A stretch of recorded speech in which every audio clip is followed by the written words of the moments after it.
Good morning बच्चों। आज की मैथ की क्लास में आपका बहुत बहुत स्वागत है। Maths with Manoj Mittal channel को सब्सक्राइब करें, शेयर करें ज़्यादा से ज़्यादा बच्चों तक।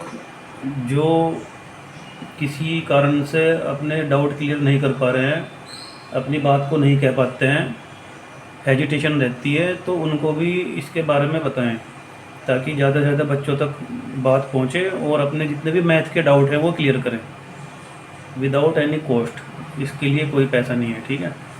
देश के हित में, बच्चों के हित में, हिंदी मीडियम बच्चों के हित में जितना ज़्यादा हो सकता है उतना ज़्यादा किया जाएगा। आप लोग सभी खुश रहें, प्रसन्न रहें और मेहनत करें पूरी। इससे पहले वाली वीडियो में हमने कक्षा 12 का चैप्टर नंबर 1 संबंध एवं फलन शुरू किया था और इंट्रोडक्शन, उसका जो परिचय है, संबंधों के प्रकार कराए थे, कुछ एग्जाम्पल कराए थे और एक एग्जाम्पल कराया था जिसमें आपने देखा होगा कि एक स्कूल है, वो बालकों का स्कूल है और उसमें आपको बताना था कि ए बी की बहन है या नहीं, और दो बच्चों की लंबाइयों का अंतर 10 मीटर से कम है, ठीक है। 3 मीटर से कम है, सॉरी 3 मीटर से कम है। ये वाला एग्जाम्पल था, जो ये वाला एग्जाम्पल मैं पहले वाली वीडियो में करा चुका हूँ, ठीक है। अब इसके बाकी जितने भी एग्जाम्पल बचे हैं वो आज करेंगे। बहुत इजी एग्जाम्पल है, अपना थोड़ा माइंड को शार्प रखिए, कक्षा 12 के बच्चों की तरह थोड़ा समझने का, जो समझने की शक्ति है उस पर ध्यान दीजिए थोड़ा सा। तो माइंड के अंदर से जो क्वेश्चन का आंसर है वो अपने आप ही निकलने लगेगा। अगर इन क्वेश्चंस के अलावा और कोई दूसरा क्वेश्चन दिया जाए तो आपके सोचने की शक्ति इतनी होनी चाहिए कि उसको देखते ही पहचान जाए कि क्वेश्चन में वास्तव में हो क्या रहा है, क्या पूछ रहे हैं, ठीक है। हमें 3 तरह के जो संबंध हैं उसको पहचानना है, समतुल्य, सममित और संक्रामक। और अगर किसी क्वेश्चन में तीनों ही मिल गए तो वो क्या होता है, तुल्यता संबंध होता है। बस ये ध्यान रखना। एक बार थोड़ा सा रिवीजन कर लो। समतुल्य संबंध क्या था? समतुल्य संबंध कहता है अगर कोई मेरे जैसा ही मिल गया, जैसा मैं हूँ बिल्कुल सेम ऐसा ही मिल गया तो समतुल्य है। समतुल्य मतलब अपने समान। सम्मित क्या कहता है? अगर मेरे जैसा मैं हूँ, अगर मेरे से उल्टा मिल गया कोई, अगर ए कोमा बी है तो उसका उल्टा बी कोमा ए मिल गया, ठीक है, तो सम्मित होगा। संक्रामक का मतलब होता है फैलना, एक से दूसरे में फैलना। अगर ए कोमा बी है और बी से शुरू होने वाला, ध्यान रखिए, बी से शुरू होने वाला कोई दूसरा ग्रुप मिल गया, तब वो कहता है कि देखते हैं जो संक्रमण है वो बी कोमा सी में भी फैल रहा है नहीं। मतलब ए का संबंध अगर सी से भी निकल गया किसी वजह से तो संक्रामक हो जाएगा। बस ये चेक करना है आपको, और ये ऐसी बड़ी बात नहीं है, बहुत आसान है। अगर एक बार आप इसको सीख गए तो आने वाले बच्चों को बताएंगे, कि हाँ मैथ बहुत आसान है, मैथ लीजिए हर क्लास में, क्योंकि आगे कंपटीशन लड़ते हैं बड़े बड़े। जिस बच्चे का माइंड मैथ में शार्प है उसका हर सब्जेक्ट में और सामाजिक जो गतिविधियाँ होती है उसमें भी शार्प होता है, ठीक है। तो जो ज़्यादा टाइम ना लेते हैं, शुरू करते हैं। देखिए एनसीईआरटी का एग्जाम्पल नंबर आपका 2 है। मान लीजिए कि टी किसी समतल में स्थित समस्त त्रिभुजों का एक समुच्चय है, ठीक है। टी बराबर क्या दे दिया, जितने भी त्रिभुज हैं उन सब का एक समुच्चय बना दिया उन्होंने। और समुच्चय टी में संबंध क्या डिफाइन किया उन्होंने, R is equal to T1 comma T2 such that. ये ऊपर नीचे जो बिंदी होती हैं इसका मतलब क्या होता है, सच दैट। हिंदी में क्या कहते हैं, इस प्रकार है कि T1 T2 के सर्वांश में, ठीक है, T1 T2 के सर्वांश में जो पहला त्रिभुज है वो क्या है, दूसरे के सर्वांश में। सिद्ध कीजिए कि आर एक तुल्यता संबंध है। अब यहाँ पे एक बात ध्यान रखिए, उन्होंने क्या वर्ड यूज़ किया, सिद्ध कीजिए इसका, और कि आर एक तुल्यता संबंध है। तुल्यता संबंध के लिए हमें क्या चाहिए, समतुल्यता, सम्मित और संक्रामक।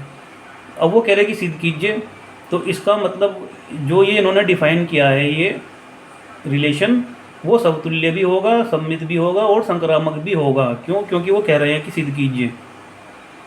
तो इस तरह के क्वेश्चंस में कंफ्यूज मत होना। अगर उन्होंने कह रखा होगा, अगर किसी क्वेश्चन में कहा है कि पता लगाइए, ज्ञात कीजिए कि समतुल्य है, सम्मित है, संक्रामक है, तब तो आपको ज्ञात करना है कि है या नहीं।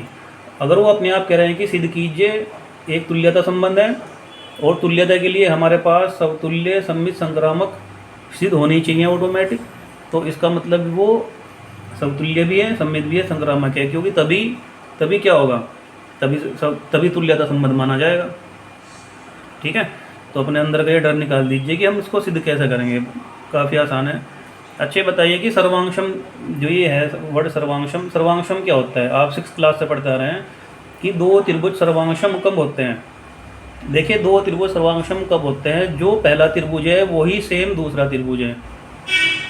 पहले त्रिभुज की सभी भुजाएं दूसरे त्रिभुज की संगत भुजाएं, संगत मतलब जो पहले वाली की है उसी के साथ वाली दूसरी, वो संगत कहलाती है। दोनों भुजाएं, तीनों भुजाएं आपस में क्या है? समान है। और संगत कोण, जो पहले का कोण है वही दूसरे का कोण है, आपस में समान है, तो वो क्या होता है? सर्वांशम। देखिए, मान लो दो त्रिभुज है, एक त्रिभुज है ए बी सी, दूसरा त्रिभुज है डी ई एफ। ये T1 हो गया, ये T2 हो गया। ठीक, तो जो ये वाली भुजा है ए बी के संगत भुजा कौन सी बैठती है? D E. ये तो बैठेगी इसके संगत। ये बी सी के संगत कौन सी बैठेगी? E F. इसके संगत कौन सी होगी? D F. समझ गए? अगर ये ए बी डी ई के बराबर होगी, बी सी ई एफ के बराबर होगी, ए सी डी एफ के बराबर होगी, तब ये क्या होंगे? आपस में सर्वांशम होंगे। और एंगल ए एंगल डी के बराबर, एंगल बी एंगल ई के बराबर, एंगल सी एंगल एफ के बराबर, तब ये क्या होंगे? सर्वांशम। सर्वांशम की कंडीशन क्या होती है कि जो पहले वाला त्रिभुज है उसकी संगत भुजाएं दूसरे वाले त्रिभुज की संगत भुजाओं के बराबर, तथा पहले वाले के संगत कोण दूसरे वाले के संगत कोण के बराबर हो जाए, तो वो क्या होते हैं? सर्वांशम होते हैं। ठीक है, हम जानते हैं कि दो त्रिभुज सर्वांशम होंगे यदि दोनों त्रिभुजों की संगत भुजाएं तथा संगत कोण आपस में समान हो। ठीक है, अब ध्यान दो, समतुल्य क्या कहता है कि जो मैं हूँ ऐसा ही दूसरा होना चाहिए। अब मान लो एक त्रिभुज है, ये इसकी जो भुजाएं हैं वो कितनी है? 3 4 5, और इसका नाम क्या है? P Q R. कोई त्रिभुज है पी क्यू आर।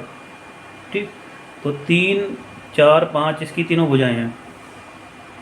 अब ये स्वयं के समतुल्य क्या होता है? अगर मेरे जैसा ही कोई हो तो मेरे त्रिभुज पी क्यू आर के सर्वांशम कौन होगा? पी क्यू आर ही होगा। अपने समान तो होगा ही, कोई भी त्रिभुज स्वयं के लिए तो सर्वांशम होगा ही होगा। देखिए, पी क्यू आर या A B C low, A B C के सर्वांशम कौन होगा? ए बी सी ही होगा। कोई भी व्यक्ति जैसा मैं हूँ तो मेरे सर्वांशम कौन होगा? मैं ही होऊंगा, कोई दूसरा तो हो ही नहीं सकता। तो ध्यान रखिए, कोई भी त्रिभुज, प्रत्येक त्रिभुज स्वयं के सर्वांशम होता है। ठीक है, कोई भी त्रिभुज स्वयं के सर्वांशम मतलब अपने आप के जैसा तो होगा ही होगा, और जो अपने आपके जैसा हो वो क्या होता है? समतुल्य। इसका मतलब इसमें क्या निकल गया? समतुल्य संबंध निकल गया। देखिए, अर्थात T1 के सर्वांशम होगा तथा T2 के सर्वांशम होगा। इन्होंने T1 T2 दे रखा ना। ठीक है, अतः संबंध कैसा होगा? समतुल्य संबंध होगा। क्लियर होगा नहीं? देखिए, इसलिए for all T belong to R, ठीक है, for all T belong to A, this imply T1 T, T belong to R। ये लिखने का तरीका था ना। क्या तरीका था कि for all A belong to A, this implies A belong to कहाँ होना चाहिए? रिलेशन में होना चाहिए। तो ये तो है, अपने समान कोई मिल गया, तो अपने समान तो मिल गया, क्योंकि सर्वांशम क्या कहता है? जैसा मैं हूँ मैं अपने जैसा ही हूँ। ठीक है, मैं तो अपने जैसा हूँगा ही, तो अपने वो कहीं के बारे में कह रहे हैं? सर्वांशम के बारे में कह रहे हैं। इस प्रकार प्रत्येक त्रिभुज स्वयं के सर्वांशम होगा, अर्थात T1 के सर्वांशम होगा, मतलब जितने भी मेंबर दे रखे, तथा T2 प्रत्येक मेंबर, प्रत्येक अवयव स्वयं के तो सर्वांशम होगा ही होगा। और जब प्रत्येक मेंबर स्वयं के सर्वांशम है तो कौन सी कंडीशन लगेगी? समतुल्यता की। ठीक है, अब देखिए, अतः संबंध कैसा होगा? समतुल्य संबंध होगा। दूसरा हमें क्या सिद्ध करना है? सममित। देखिए, अब इधर ध्यान दीजिए इस आकृति पे। जब T1 T2 के सर्वांशम है, T1 क्या है? T2 के सर्वांशम है, तो T2 भी तो T1 के सर्वांशम होगा। इसका उल्टा, जब A B C D E F की संगत भुजाओं के बराबर है, संगत कोण बराबर है, तो दोनों के भुजाएं, दोनों के कोण एक दूसरे के समान है, तो T1 क्या होगा? T2 के सर्वांशम, और T2 क्या होगा? तो T1 के सर्वांशम तो होना ही होना है। तो जो उसका उल्टा रिवर्स संबंध था वो भी मिल गया इसके अंदर। देखिए, क्योंकि T1 T2 क्या करते हैं, बिलोंग टू R, अर्थात T1 T2 के सर्वांशम में, तो T2 भी T1 के सर्वांशम होगा। ठीक है, दो मैथ की दो बुक है मान लो, पहली वाली और दूसरे वाली, दोनों कक्षा 12 की, तो दोनों सेम ही तो है। उसको पलट के इधर रख दो, अगर उल्टा रख दो तब भी तो सेम ही रहेगी। तो T2 भी T1 के सर्वांशम होगा, इसलिए T2 T1 belong to R। और समित क्या होता है, उसका उल्टा चेक करते हैं, तो उल्टा भी मिल गया मैं, T1 T2 belong to R, तो T1 T2 भी बिलोंग टू R होगा। ऐसे संबंध R कैसा होगा, सम्मित संबंध होगा। अब क्या चेक करते हैं मैं, संक्रामक। संक्रामक में देखिए हमें कितने लेने होते हैं, 3 अवयव। तीसरा अवयव तो इसके अंदर है ही नहीं, T3 तो है नहीं, तो उसको हम ध्यान रखिए हर क्वेश्चन में अपनी तरफ से लेते हैं संबंध के अनुसार। जो संबंध रखा है ना T1 T2 सर्वांशम है, तो जो तीसरा है T1 T2 तो T2 से शुरू होने वाला T3, T2 T3 लेंगे हम। ठीक है, इसको लिखने का तरीका सीख लीजिए। संक्रामक के देखिए, T1 T2 belong to R, तथा T2 से शुरू होने वाला कौन सा होगा, T3, तथा T2 T3 belong to R, ये अपनी तरफ से हमें लेना है। ठीक है, क्यों, क्योंकि संक्रामक के अंदर क्या होता है, 3 मेंबर हम लेते हैं और तीनों को, पहले वाले को लास्ट वाले से चेक करते हैं। अब ये देखिए, T1 T2 के सर्वांशम है, T2 T3 के सर्वांशम है, ये हमें दिया हुआ है संबंध के अनुसार। ठीक है, जब T1 T2 के सर्वांशम हो गया और T2 T3 के सर्वांशम हो गया, ठीक है, तो T3, ये दोनों आपस में सेम है, ये दोनों आपस में सेम है, तो ये दोनों भी तो आपस में सेम होंगे। अब 3 मैथ की बुक लो कक्षा 12 की, पहली वाली बुक दूसरे वाले के बराबर है, दूसरी वाली बुक तीसरे वाले के बराबर है मैथ की, तो पहली वाली तीसरे वाले के बराबर भी तो होगी, कॉमन सेंस है। तो जब पहला दूसरा त्रिभुज सर्वांशम है और दूसरा तीसरा सर्वांशम है, इसका मतलब पहला और तीसरा भी सर्वांशम होंगे। जब तीनों एक ही हैं तो ये क्या होगा, संक्रामकता होगी ये तो, अर्थात T1 T2 के सर्वांशम है तथा T2 T3 के सर्वांशम है, इसलिए T1 T3 भी आपस में सर्वांशम होंगे, कॉमन सेंस है। इसलिए T1 T3 क्या होगा, बिलोंग टू R, R को बिलोंग करेगा वो भी। ठीक है, अतः संबंध कैसा होगा, संक्रामक होगा, अतः संबंध R संक्रामक भी होगा। ठीक है, अब देखिए संबंध R समतुल्य भी है, संमित भी है तथा संक्रामक भी है, अतः संबंध R कैसा होगा, एक तुल्यता संबंध होगा, और ये हमें सिद्ध करना था। ठीक है, अगर इसमें कोई चीज़ आपको समझ ना आई हो तो कम से कम 2 बार वीडियो को, क्वेश्चन को रिवर्स कर करके देखें, बहुत आसान है। अगर ये आपके दिमाग में सेट हो गया तो आगे के क्वेश्चन बहुत आसान होने वाले हैं। ठीक है, अगले क्वेश्चन पर चलते हैं। देखिए NCERT का एग्जाम्पल नंबर 3, ऐसा कोई एग्जाम्पल नहीं है जो बोर्ड में ना आ चुका हो, सभी एग्जाम्पल बारी बारी से बोर्ड में आ चुके हैं। ठीक है, काफ़ी इजी है, समझने की कोशिश करना। देखिए, मान लीजिए कि L समतल में स्थित समस्त रेखाओं का एक समुच्चय है तथा R संबंध कैसे डिफाइन कर रखा है, L1, L2 such that L1 L2 पर लंब है, पहले वाला दूसरे वाले पर लंब है, ध्यान रखना इसको, एक संबंध है दे रखा है। सिद्ध कीजिए कि R सममित है किंतु यह न तो समतुल्य है और न संक्रामक है। तो कोई डरने वाली बात नहीं, हेजिटेशन वाली बात नहीं, चित्र बना बना के देखेंगे, इसके चित्र से समझ में आ जाएगा। ठीक, उन्होंने कहा कि सिद्ध कीजिए कि R सममित है। सममित क्या होता है, उल्टा तो है, किंतु यह न तो समतुल्य है, न तो अपने जैसा है, और न संक्रामक है, न ही संक्रामक है। और संबंध क्या दे रखा है, समस्त रेखाओं का एक समुच्चय है, समस्त रेखाएं जितनी भी होती हैं छोटी बड़ी सब दे रखी हैं उस समुच्चय के अंदर। संबंध क्या डिफाइन कर रखा है, L1 L2 पर लंब है, पहले वाला दूसरे वाले पर लंब है, ये ध्यान रखना। ठीक है, अब समतुल्यता के लिए क्या होता है, सबसे पहले अपने समान ही चेक करते हैं। अब मुझे सोच के बताइए, कोई भी रेखा स्वयं पर लंब हो जाएगी या नहीं। देखिए, मान लो एक रेखा है AB, ठीक है, अब ये रेखा स्वयं पर लंब होगी या नहीं, हो ही नहीं सकती। जैसा अपने आप पे, अपने ऊपर ले जाओ बात को, जैसा मैं हूँ तो क्या मैं स्वयं पर लंब होऊंगा, हो ही नहीं सकता। मैं कैसे अपने आप पे लंब हो जाऊँगा। ठीक है, अगर मैं एक सीधी रेखा हूँ तो मैं स्वयं पर लंब ऐसे ऐसे उल्टा कैसे हो जाऊँगा एक ही टाइम में, मैं हो ही नहीं सकता। एक टाइम में मैं या तो इस तरह होऊंगा या फिर मैं इस तरह होऊंगा एक टाइम में, या तो ए बी डायरेक्शन में होऊंगा या एक ही डायरेक्शन में होऊंगा। तो मैं स्वयं अपने आप पे लंब हो ही नहीं सकता, ठीक है। तो समतुल्य तो हो ही नहीं सकती को इसी, क्योंकि कोई भी रेखा स्वयं पर लंब नहीं हो सकती, अतः संबंध R एक समतुल्य संबंध नहीं होगा। पता चल गया ना क्यों नहीं होगा? क्योंकि कोई भी रेखा स्वयं पर लंब नहीं हो सकती। इसलिए for all L belong to A, this implies क्या हो जाएगा, L1 not belong to R, belong ही नहीं करेगा उसको, ठीक है। तथा L2 does not belong to R। क्यों? देखिए इसका जो लॉजिक है, इसके पीछे जो लॉजिक है उसको समझना, इनके पीछे जो लॉजिक है उसको समझना, कोई भी चीज़ ज़बरदस्ती मत पढ़ना। क्योंकि अगर आपको एक बार भी माइंड में आ गया कि ये वास्तव में कहना क्या चाहता है, उन्होंने एक संबंध डिफाइन कर दिया कि पहले वाला दूसरे वाले पर लंब है, और समतुल्यता के लिए हम क्या चेक करते हैं, स्वयं पे अपने ऊपर ले आते हैं ना बात, अपने जैसा। तो कोई भी रेखा एक ही टाइम में अपने ऊपर लंब तो ही नहीं सकती ना।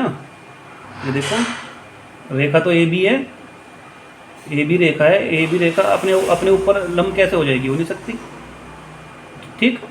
तो ये वाला क्या हो गया, कैंसिल हो गया।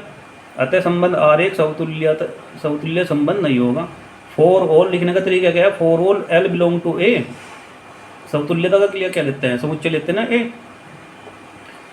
L1 not belong to R तथा L2 not belong to R। सम्मित के लिए हम क्या लेते हैं, उसका उल्टा, उसमें क्या होते हैं, दो मेंबर होते हैं, ए बी और उसका उल्टा BA। तो L1 L2 देखो यार, L1 L2 क्या एक दूसरे पर लंब है, इस कंडीशन के अनुसार L1 L2 पर लंब है। क्योंकि रेखा L2 पर लंब है, तब रेखा L2 भी रेखा L1 पर लंब होगी। किस तरह होगी, ये देखो, इनके बीच का कोण कितना है, 90 डिग्री। लंब को क्या कहते हैं, 90 डिग्री कहते हैं ना। तो L1 L2 पर लंब है, तो दूसरी तरफ से घुमा के देखो तो L2 L1 पर भी लंब होगी, ठीक है। नहीं, अगर मैं इसको ऐसा कर दूं ये, तो L2 L1 पर लंब होगी, तो दोनों एक दूसरे पर लंब हो रही है। इस साइड से देखो तो ये लंब है, इस साइड से देखो तो ये लंब है, तो उसका उल्टा हमें मिल गया। तथा रेखा L2 भी रेखा L1 पर लंब होगी।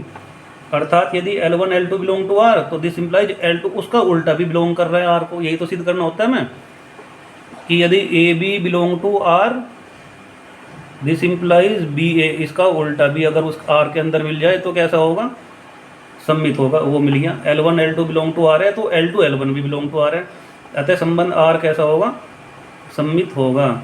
संक्रामक के लिए मैं क्या चाहिए, तीसरा मेंबर और चाहिए। तीसरा कहाँ से शुरू करेंगे, जो पहले वाले का जो लास्ट है। देखो कैसे शुरू करते हैं, L1 L2 है ना, तो L2 L3 लेंगे कि L2 L3 पर, और कंडीशन क्या लगाएंगे जो उन्होंने दे रखी है। देखो तरीका देखिए, L1 L2 belong to R, अर्थात L1 L2 पर लंब है। अब L2 से शुरू होने वाला क्या होगा, L2 L3 belong to R, अर्थात L2 L3 पर लंब है। ये दोनों चीज़ें हमें लेनी पड़ती है, अपनी तरफ से माननी पड़ती हैं हर क्वेश्चन में, ठीक है। अब हमें सिर्फ क्या करना है कि L1 L2, एक तो ये हो गया, दूसरा क्या होगा L2 L3।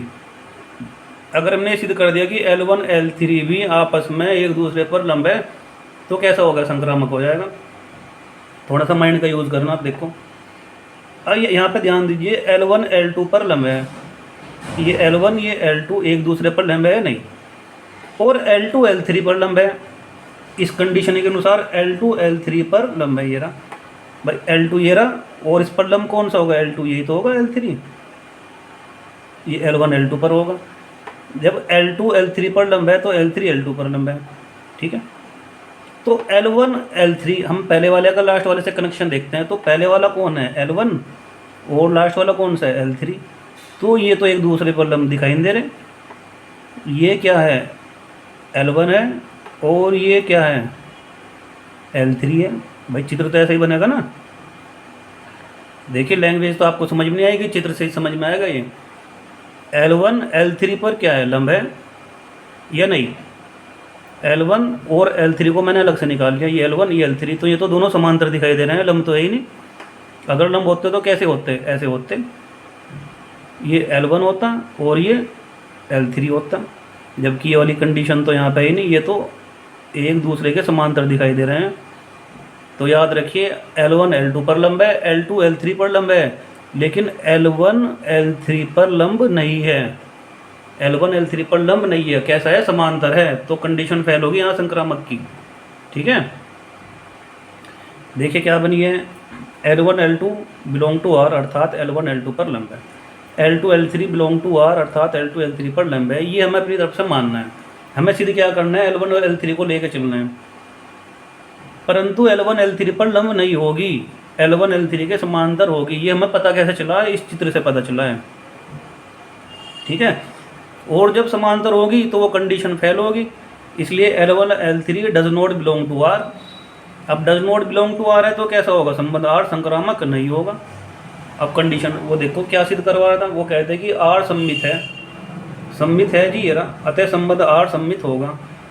किंतु यह न तो समतुल्य है, समतुल्य संबंध नहीं होगा। क्यों, क्योंकि स्वयं पर लंब नहीं हो सकता, और न संक्रामक है, संबंध R संक्रामक नहीं है। हो गया ना तीनों चीज़ सिद्ध। ठीक है, तो इसकी चित्र बनाने की प्रैक्टिस करना, और काफ़ी इजी है। अब नेक्स्ट क्वेश्चन लेते हैं, NCERT का एग्जाम्पल नंबर 5 देखते हैं। देखें एग्जाम्पल नंबर 5 और पेपर में बहुत आ चुका है, और बच्चे इसको देख के डर जाते हैं कि पता नहीं किस तरह होगा, लेकिन विद एग्जाम्पल अगर इसका हम थोड़ा सा प्रैक्टिकल कर लें तो आसान रहेगा।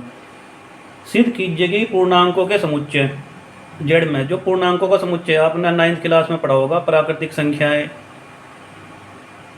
पूर्ण संख्याएं, परिमेय संख्याएं, अपरिमेय संख्याएं, कहीं कहीं से रिप्रेजेंट करते हैं हम प्राकृतिक संख्याओं को n से, पूर्ण संख्याओं को w से, और जो ये पूर्णांक है, पूर्णांक को इंग्लिश में क्या कहते हैं, इंटीजर, और कहीं से रिप्रेजेंट करते हैं हम z से। ठीक है, तो पूर्णांक होते क्या है, देखिए पूर्णांकों का समुच्चय क्या होता है, माइनस वाले सारे आ जाएंगे, प्लस वाले सारे आ जाएंगे, और जीरो भी आएगा। ये तो होता है पूर्णांकों का समुच्चय, सारे प्लस वाली संख्याएं, सारी माइनस वाली संख्या, जैसे संख्या रेखा पर लिखते हैं, और बीच में जीरो जीरो, फिर उधर सारी प्लस वाली, उससे लेफ्ट वाली सारी माइनस वाली, वो क्या होता है, पूर्णांकों का समुच्चय। अब देखिए क्वेश्चन को शुरू करने से पहले और उसका आंसर बताने से पहले मैं तुम्हें इसका आंसर बता देता हूँ। ठीक है, अब आप ये देखिए, अगर मैं स्वयं से अपने आप को घटाऊँ, 2 में से 2 गया, क्या आएगा, 0। 5 में से 5 गया, क्या आएगा, 0। 0 कैसा है, पूर्णांक, कहाँ लिख रहा है, ये लिख रहा है। 5 में से 5 गया, 0, 0 कैसा है, पूर्णांक, ये लिख रहा है। अगर मैं 2 से भाग दे दूँ उसको, तो 2 से भाग देने पर क्या आएगा, 0। इसको भी 2 से भाग दे दूँ, 0 आएगा। और 0 कैसा होता है, पूर्णांक होता है।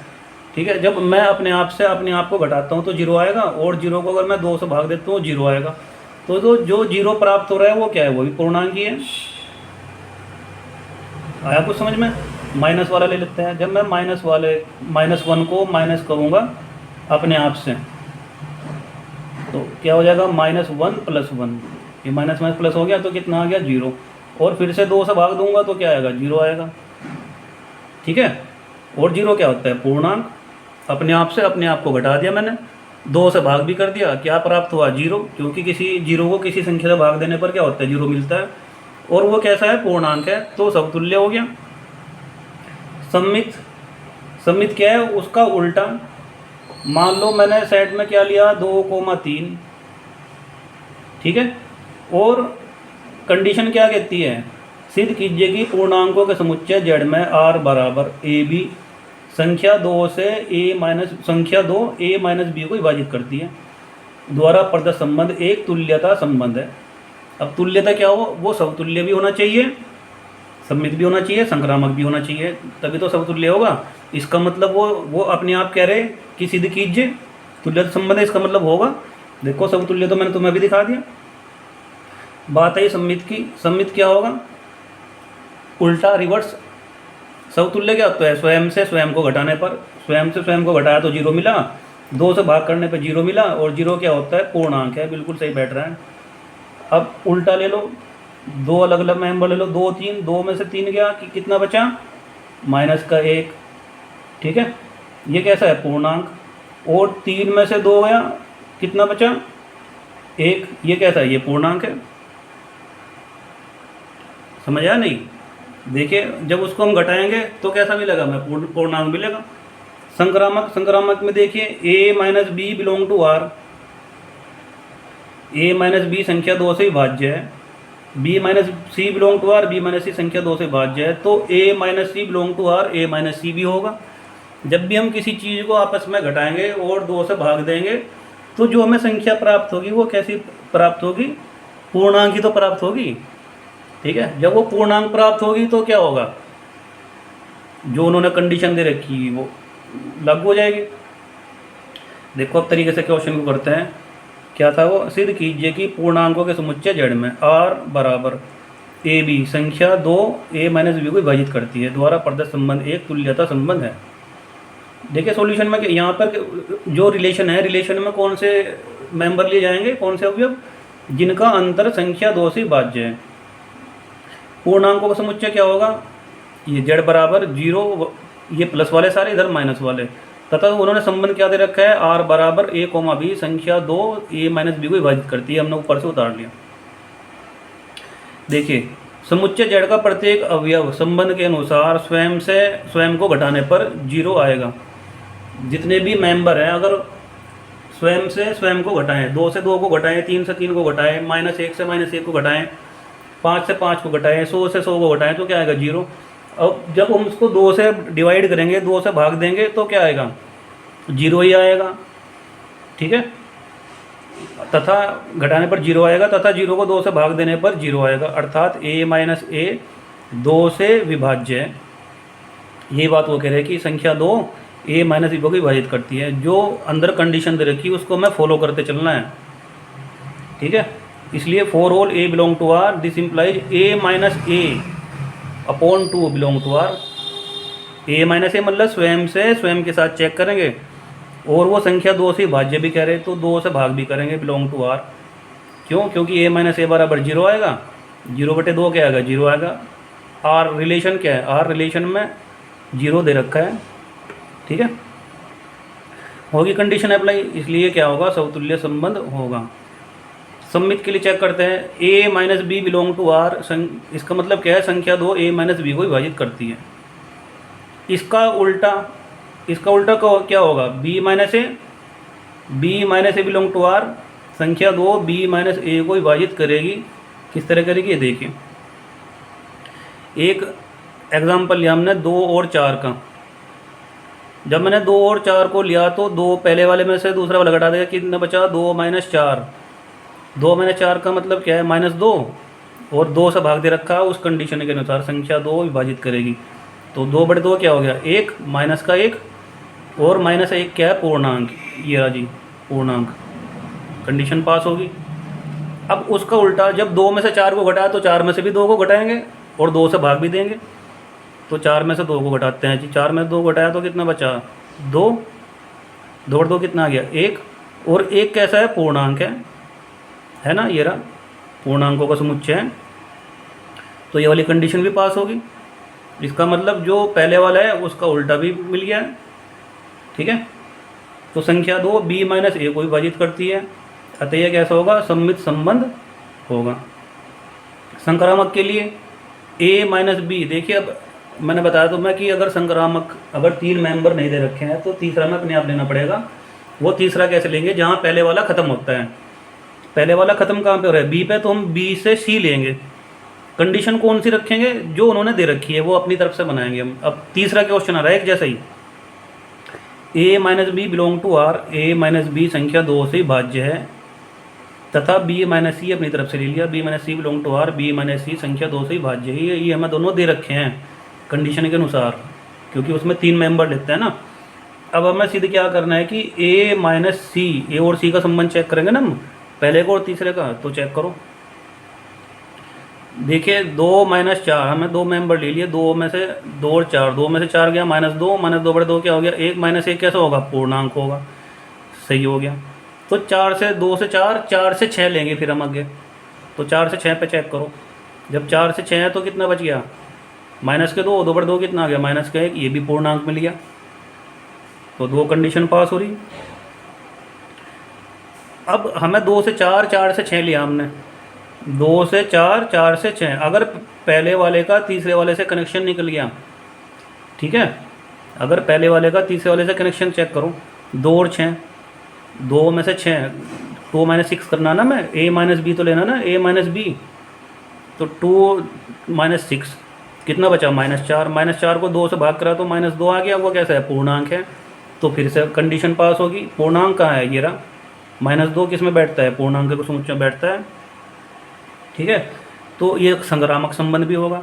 अब जब संक्रामक है तो संबंध कैसा होगा, तुल्यता संबंध होगा, ठीक है। अतः संबंध आर कैसा होगा, एक तुल्यता संबंध है। एक बार और देखिए, कन्फ्यूजन मत होना, उन्होंने कहा कि पूर्णांकों का समुच्चय है और प्रत्येक मेंबर आपस में संख्या 2 से विभाजित होते हैं, a माइनस बी को विभाजित करती है, एक संबंध तुल्यता संबंध है, ठीक है। समतुल्य क्या होगा, देखिए प्रत्येक मेंबर है अपने आप से, अपने आप को जब घटाएंगे तो क्या आएगी, 0 आएगी, उसमें कई करोड़ की संख्या में पूर्णांक होंगे, प्लस वाले भी हैं माइनस वाले भी हैं, जब उनको आपस में ही घटाएंगे अपने आप से ही तो 0 आएगा, 0 को 2 से भाग देंगे तो 0 आएगा, विभाज्य है, ठीक है। तो इसका मतलब कंडीशन को फॉलो कर रहा है, तो कैसा फॉलो कर रहा है, तो क्या होगा, समतुल्य होगा, ये लिखने का तरीका है। सम्मित क्या होगा, सम्मित में हम क्या चेक करते हैं, 2 मेंबर लेते हैं, एक दूसरे का उल्टा शो करते हैं, ए बी फिर बी सी, ए बी और फिर उसका उल्टा बी ए। अब a minus B belong to R, संख्या 2 a माइनस बी को विभाजित करती है, तो b माइनस ए ले लो, उसको घटा के देखो पूर्णांक आ रहा है नहीं, हमने यहाँ पे एग्जाम्पल ले लिया 2 4 और 4 2 का, दोनों को उल्टा करके देख लिया, पूर्णांक ही प्राप्त हो रहा। इसका मतलब क्या है, कंडीशन को फॉलो कर रहा है जी, ठीक है। देखिए संक्रामक, संक्रामक में 3 मेंबर लेते हैं, ए बी बी सी और फिर क्या लेंगे, ए सी चेक करना है ना, हमने एग्जाम्पल ले लिया 2 4 और 4 6 का, तो फिर हमें क्या करना है, 2 का 6 से निकाल के देखना है, 2 का 6 से निकाल के देखा हमने तो कितना यहाँ, बड़े 2 करके -2 है, -2 क्या है, पूर्णांक है, पूर्णांक है तो संक्रामक भी हो गया। अब कोई संबंध समतुल्य भी है, सम्मित भी है, संक्रामक भी है, तो वो कैसा होगा, तुल्यता संबंध होगा, और हमें भाई यही सिद्ध करना था। ये सिद्ध कीजिए कि पूर्णांकों के समुच्चय द्वारा प्रदत्त संबंध एक तुल्यता संबंध है, ठीक है। इसको बार बार चेक करना। देखिए सभी बच्चे, एनसीईआरटी का एग्जाम्पल नंबर 4 है, पेपर में कई बार आ चुका है, ये भी काफ़ी इजी क्वेश्चन है, अपने आप कर सकते हैं आप। सिद्ध कीजिए कि समुच्चय 1 2 3 में, एक समुच्चय दे रखा है 1 2 3 में, एक रिलेशन डिफाइन कर रखा है उन्होंने 1 1 2 2 3 3 1 2 2 3 द्वारा प्रदत्त संबंध समतुल्य है, परंतु न तो सम्मित है और न ही संक्रामक है। अगर आप अपनी आप कोशिश करें इसको करने की तो आराम से कर लेंगे। सॉल्यूशन क्या दिया है, समुच्चय ए बराबर कितना देखा है, 1 2 3, ठीक है। समतुल्य के लिए क्या होता है, ए के अंदर जितने भी मेंबर हैं उन सबका अपने जैसा मिल जाए, 1 1 मिल जाए, 2 2 मिल जाए, 3 3 मिल जाए, बाकी हो या ना हो उससे हमें मतलब नहीं है। तो चेक करते हैं समतुल्य के लिए, 1 का क्या होना चाहिए, 1 1 1 1 ये मिल गया, 2 का क्या होना चाहिए, 2 2 मिल गया, 3 का क्या होना चाहिए, 3 3 मिल गया, तो समतुल्य तो मिल गया। लिखने का तरीका क्या है समतुल्य, क्योंकि 1 1 belong to R, 2 2 belong to R, 3 3 belong to R. देखिए यहाँ पे थोड़ा कन्फ्यूज मत होना, समतुल्य में क्या होता है, जो समुच्चय ए के अंदर मेंबर दे रखे हैं उनके अपने जैसा, ठीक है। और सम्मित और संक्रामक के लिए हम रिलेशन चेक करते हैं, समतुल्य के लिए जो समुच्चय दे रखा है उसके मेंबरों के अपने जैसा, जैसे 1 2 3 है तो 1 1 2 2 3 3 ये चेक करेंगे, सारे आर के अंदर मिल गए, उससे ज़्यादा हो या ना हो हमें मतलब नहीं है, ठीक है, समतुल्य के लिए। इसलिए for all A belong to R, ये कंडीशन याद रखना, तो मैं लिखवा दी थी मैंने पहले दिन ही। दिस इम्प्लाइज ए मतलब अपने जैसा बिलोंग टू आर, अतः संबंध आर एक समतुल्य संबंध है, ठीक है। सम्मित संबंध, देखिए अब सम्मित कहाँ चेक करेंगे हम, रिलेशन के अंदर चेक करेंगे हर एक मेंबर को जितने भी हैं, और ध्यान रखिए जो 1 1 2 2 3 3 है जो सेम है, ये उनको चेक करने की जरूरत नहीं है क्योंकि वो तो है ही हैं आपस में एक दूसरे के उल्टे। सम्मित क्या होता है, ए बी और बी ए एक दूसरे का उल्टा में चेक करना है, तो यहाँ से स्टार्ट करेंगे हम 1 2 से, क्योंकि ये 1 1 2 2 3 3 तो अपने उल्टे ही हैं, 1 2 का उल्टा क्या होना चाहिए, 2 1 2 1 तो इसके अंदर है ही नहीं, तो ये क्या हुआ, सम्मित तो हुआ नहीं। लिखने का तरीका क्या है ये देख लो, क्योंकि 1 2 बिलोंग टू आर, परंतु इसका उल्टा 2 1 does not belong to R, इसलिए संबंध सम्मित नहीं है। हो गया क्लियर, उसका उल्टा जो हमें मिला ही नहीं। अब चेक करते हैं संक्रामक। संक्रामक में क्या होता है, जितने भी मेंबर दे रखे हैं, ये पहले वाला जो देखिए जो 1 1 2 2 3 3 है, इस टाइप के हैं, उसको छोड़ दो, क्योंकि वो तो खुद से संक्रमित है ही है। ये तो मैं आसान तरीका बता रहा मैं। हम चेक करते हैं यहाँ पे 1 2 से, या यहाँ पे चेक करना चाहते हो यहाँ पे कर सकते हो, आपकी मर्जी है। देखिए 1 2 और 2 से शुरू होने वाला कौन सा है, 2 3। देखिए ये 1 2 और 2 से शुरू होने वाला कौन सा है, 2 3। अगर हम इस 2 3 को, इस 2 को यहाँ से हटा दें तो क्या बचता है, 1 3। पहले और लास्ट पे चेक करते हैं ना हम। तो अगर 1 3 भी मिल जाए किसी वजह से तो हमारा काम हो गया। तो वही 1 3 तो इसमें कहीं पे है ही नहीं, तो संक्रामक भी नहीं है, तो उसी को ही पकड़ लो। ठीक है, क्वेश्चन को लिखने से पहले कंडीशन देख लो कि फॉलो हो रही नहीं। जिस पे भी कंडीशन टूट गई उसी को पकड़ लो, क्योंकि 1 2 बिलोंग टू आर और 2 पे शुरू होने वाला कौन सा है, 2 3। 2 3 बिलोंग टू आर, ये हमने बता दिया। तो 1 3 बिलोंग टू आर होना चाहिए, परंतु 1 3 does not belong to R. 1 3 तो है ही नहीं, इसलिए संबंध संक्रामक नहीं है। ठीक है, अच्छे ना तो समतुल्य है, मतलब समतुल्य तो है सम्मित और संक्रामक नहीं है, इसलिए तुल्यता संबंध नहीं दर्शाता है। ठीक है, तो इन चीज़ों को ध्यान रखा करो। देखिए एनसीईआरटी का एग्जाम्पल नंबर 6 लास्ट एग्जाम्पल है इसका। इसके सभी एग्जाम्पल पूरे हो जाएंगे, फिर इसकी एक्सरसाइज शुरू करेंगे। सबसे अच्छा, सबसे फेवरेट एग्जाम्पल लगता है ये, काफ़ी इंपॉर्टेंट है और पेपर में भी काफ़ी आ चुका है ये।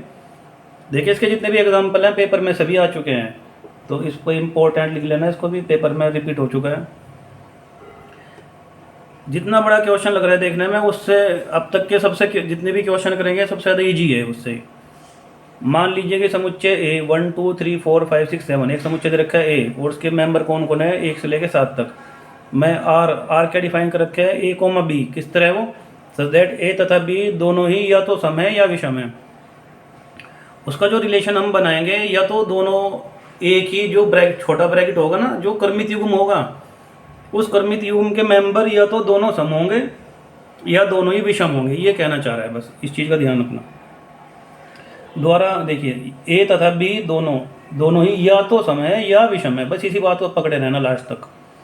द्वारा परिभाषित एक संबंध है, सिद्ध कीजिए कि आर एक तुल्यता संबंध है। इसका मतलब समतुल्य भी है, सम्मित भी है और संक्रामक भी है।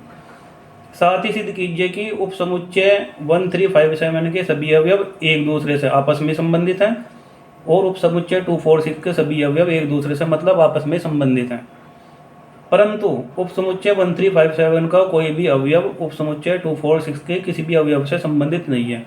इतना बड़ा क्वेश्चन है और कितना आसान क्वेश्चन दे रखा है।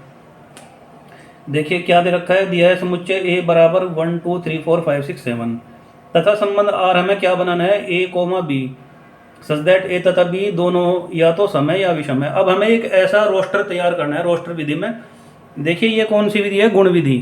ए बी जब भी सच दैट लगा होता है ना ऊपर, ऊपर नीचे 2 बिंदी लगी होती है, सच दैट होता है, इस हम कहते हैं गुण विधि। तो गुण विधि तो समझ में आएगा नहीं आपको, ये जिस तरह पहले वाले हमने कर दिए। इसको रोस्टर फॉर्म में तोड़ते हैं।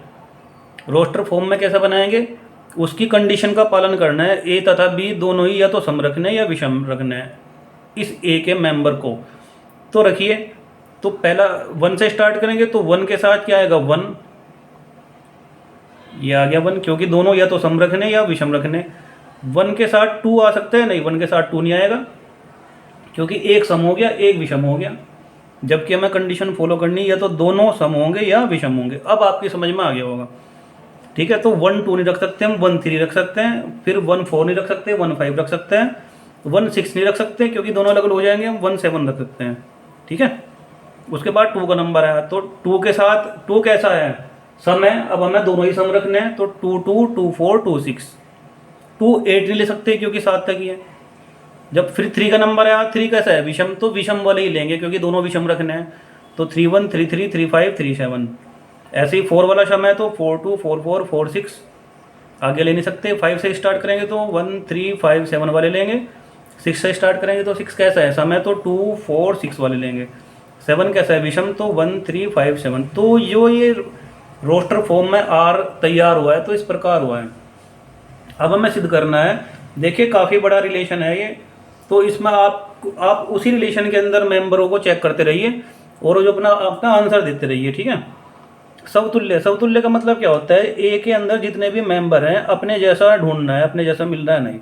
मतलब 1 1 2 2 3 3 ये हमें सभी चेक करने हैं। हमने 1 के लिए देखा है तो 1 1 मिल गया, 2 के लिए देखा है तो 2 2 मिल गया, 3 के लिए जब चेक किया तो 3 3 मिल गया, 4 के लिए चेक किया तो 4 4, 5 के लिए चेक किया 5 5, 6 के लिए चेक किया 6 6, 7 के लिए चेक किया तो 7 7, सारे मिल गए, तो समतुल्य हो गया। अब इनको सबको देखिए, काफ़ी बड़ी संख्या है ना, तो सबको लिखने की जरूरत नहीं है। जैसे हमने पहले वाले क्वेश्चन में लिख देते ना सारे, वो समझाने के लिए था, आपको सिर्फ उसकी कंडीशन बतानी है कि समतुल्य है। क्योंकि for all A belong to A, मैंने बताया था ना जिस दिन आपका शुरू हुआ था ये पहली वाली वीडियो में, कि समतुल्य सममित संक्रामक की ये कंडीशन याद रखनी है आपको। अगर ये सारे के सारे इस रिलेशन में पा गए तो डायरेक्ट कंडीशन लिखनी है। क्योंकि for all A belong to A, this implies A comma A, मतलब अपने जैसा belong to R, R belong to कर रहा है। और ध्यान रखना यहाँ पे ए आएगा, ए बिलोंग टू ए मतलब ए बिलोंग टू ए, और उसके जैसा कहाँ ढूंढना है, आर में ढूंढना है रिलेशन में। ठीक है, इसके जैसा रिलेशन में ढूंढना है, तो सारे मिल गए, अतः ये एक समतुल्य संबंध है। सममित के लिए उल्टा ढूंढना है, ध्यान रखना 1 1 2 2 3 3 ये तो उल्टे होते हैं अपने, हमें दूसरे वाले चेक करने हैं। 1 3 का उल्टा कौन मिलेगा, 3 1 होना चाहिए, 3 1 ये रहा। 1 5 का उल्टा कौन होना चाहिए, 5 1 ये रहा है। 1 7 का उल्टा 7 1 ये रहा है। ठीक है, 2 4 का उल्टा 4 2 होना चाहिए, ये रहा है। 2 6 का 6 2 होना चाहिए, ये रहा है। ठीक है, 3 1 उधर आ गया था। ठीक है, 3 5 का क्या होना चाहिए, 5 3। 3 7 का क्या होना चाहिए, 7 3 ये रहा है। 4 6 का क्या होता है, 6 4 ये रहा। 5 7 का क्या होगा, 7 5 ये रहा है। ठीक है, 6 2 आ गया था पहले, 4 6 भी आ गया था, 7 1, तो सभी का उल्टा मिल गया। जितने भी मेंबर इसके अंदर हैं सभी के उल्टे भी उसी के अंदर मौजूद हैं। ठीक है, तो for all A B belong to R, this implies B A, मतलब उसका उल्टा भी बिलोंग टू आर ही हो रहा है।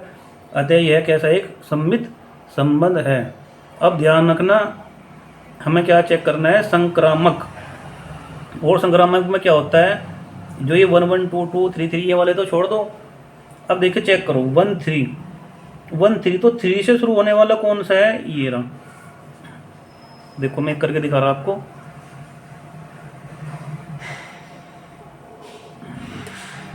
हमें क्या चाहिए, 1 3, और 3 से शुरू होने वाला कौन सा है, 3 1। ठीक है, तो इसको हटा देते हैं हम यहाँ से, इसी को तो हटाते हैं हम पहले वाला और लास्ट वाला चेक करते हैं। तो 1 1 होना चाहिए, तो 1 1 ये रहा, मिल गया। सारे चेक करेंगे, फिर 1 3 से शुरू होने वाला और कौन सा है, 3 3 को तो छोड़ दो, 3 5 तो 3 3 को यहाँ से हटाओ, कौन सा मिलेगा, 1 5, तो 1 5 चेक करो यहाँ पे है नहीं, ये रहा। ठीक है, ऐसे ही इसके अंदर जितने भी मेंबर हैं, अब बारी बारी से चेक करना सभी को। सभी का जो तीसरा मेंबर है ए बी बी सी मतलब ए सी भी इसी के अंदर मौजूद है। ठीक है, तो जब सभी के इसी के अंदर है तो वो कौन सी कंडीशन लगेगी, संक्रामक की। इसको रफ कॉपी पे बना के देखना इसी तरह ही। ठीक है, क्योंकि इसके मेंबर्स की संख्या काफ़ी है, सभी इसके अंदर मिलेंगे। ठीक, और अगर सभी के सभी आपस में इसके अंदर है तो कौन क्या संबंध होगा, संक्रामक। ठीक, और अगर संक्रामक है तो लिखते क्या है, यदि A B belong to R, B C belong to R, this implies A C, पहले वाला लास्ट वाला बिलोंग टू आर, अतः यह एक संक्रामक संबंध है। और अगर संक्रामक है तो क्या होगा, अतः दिया गया संबंध एक तुल्यता संबंध है। ठीक है, देखिए कितना अच्छा क्वेश्चन है, ये पेपर में पहले भी आ चुका है। इसका सेकंड पार्ट कानून है कि जो उपसमुच्चय 1 3 5 7 के सभी अवयव आपस में एक दूसरे से संबंधित है, कंडीशन के अनुसार, जो रिलेशन दे रखे हैं उसके अनुसार। अब थोड़ा ध्यान दीजिए, 1 3 5 7 से जो क्रमित युग्म बनेंगे वो क्या बनेंगे, 1 3 5 7 से अगर मैं बनाना शुरू करूँ 1 से, तो 1 3 बनेगा, 1 5 बनेगा, और क्या बनेगा, 1 7 बनेगा। अगर मैं 3 से बनाऊँ तो 3 1 बनेगा, 3 5 बनेगा, 3 7 बनेगा। ऐसे ही 5 से, तो ये 1 3 कैसा है, आपस में विषम है। 1 5 कैसा है, विषम है। 3 5 कैसा है, विषम है। 3 7 कैसा है, विषम है। तो आपस में एक दूसरे संबंधित कैसे हैं, या तो दोनों ही विषम है, और हमारा जो रिलेशन है वो भी यही बात बता रहे थे कि या तो दोनों सम होने चाहिए या दोनों विषम होने चाहिए। तो इस कंडीशन को फॉलो कर रहा है। उपसमुच्चय 1 3 5 7 के सभी अवयव आपस में विषम होंगे। ठीक है, अब 2 4 6 को ले लो। जब 2 4 6 को लेंगे हम तो क्या बनेगा, या तो 2 4 बनेगा या 2 6 बनेगा। अगर 4 से स्टार्ट करें तो 4 2 बनेगा या 4 6 बनेगा, ऐसे ही 6 वाला बनेगा। तो ये आपस में कैसे है, सम है, तो ये भी संबंध का पालन कर रहा है। या तो आपस में सम है या फिर विषम है, कि सभी अवयव आपस में सम होंगे। अतः दिए गए समुच्चय के अवयव आपस में एक दूसरे से संबंधित हैं, ठीक है, आपस में ही। तीसरा पार्ट कह रहा कि 1 3 5 7 का उपसमुच्चय का कोई भी अवयव समुच्चय 2 4 6 के अवयव से संबंधित नहीं हो सकता। क्यों नहीं हो सकता, देखिए, अगर मैं ऐसा लूँ 1 3 5 7 और दूसरा कौन सा है 2 4 6, अगर मैं 1 का कनेक्शन 2 से कर दूँ आपस में एक दूसरे से, तो 1 का 2 से होगा, 1 का 4 से होगा, 1 का 6 से होगा। बट ये तो कंडीशन का पालन कर ही नहीं रहा। जो हमारा संबंध है वो क्या कहना चाह रहा है कि या तो वो सम होने चाहिए या विषम होने चाहिए, लेकिन यहाँ पे एक विषम है एक सम है, एक विषम है एक सम है, एक विषम है एक सम है, तो इसका पालन तो वो कर ही नहीं रहा, ठीक है। इसलिए 1 3 5 7 का कोई भी अवयव समुच्चय 2 4 6 के किसी भी अवयव से संबंधित नहीं हो सकता, क्योंकि दिए गए संबंध के अनुसार अवयव या तो सम होने चाहिए या विषम होंगे। लेकिन यहाँ पे जो कर्मित युग्म तैयार होगा वो सम और विषम का होगा, न कि आपस में जैसे, ठीक है। तो भाई चैनल को सब्सक्राइब करें और शेयर करें, और आपके जितने भी क्वेश्चन है विद एग्जाम्पल वो सारे के सारे कराए जाएंगे, ठीक है। किसी को कोई भी प्रॉब्लम हो तो वो कमेंट कर सकता है, कमेंट कर करके बताइए कि वीडियो क्वालिटी साउंड की क्वालिटी सही है या नहीं, या किसी क्वेश्चन में आपको कोई प्रॉब्लम हुई या समझ में नहीं आया है तो आप कमेंट करके दोबारा पूछ सकते हैं। बहुत बहुत धन्यवाद आपका।